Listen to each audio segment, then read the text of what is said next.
Qarşıdan yeni təqvim ili gəlir. Çox da sual verirlər ki, bu bayram bizim bayramdır, kimin bayramıdır?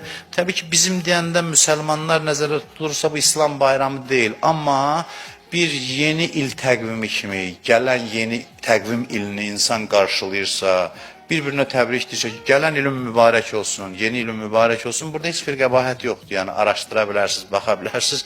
Burada bir qəbahət yoxdur. İnsan bir-birini təbrik eləsin, bir-birinin evinə ziyarətə getsin. Bayramlaşmaq, təbrik eləmək, ya süfrə açıb süfrədə oturub çörək yemək, bir-birini ziyarət eləməyin heç bir qəbahəti yoxdur və bu günlər fürsətdir ki, adam bir il axır bu təqvimlə yaşayırıq və bu bir il ərzində elədiyimiz əməlləri təftiş eləyək. Həmin o gecə başqa şadlıqlarla halal şadlıq ki, yəni ziyarətdir, süfrədir, onunla yanaşı bir-iki rükət adam namaz da qılar, Allahdan keçmiş üçün bağışlanmaq da istəyər. Çalışın hər bir həyatınızda hadisəyə bir mənəvi rəng də qatın.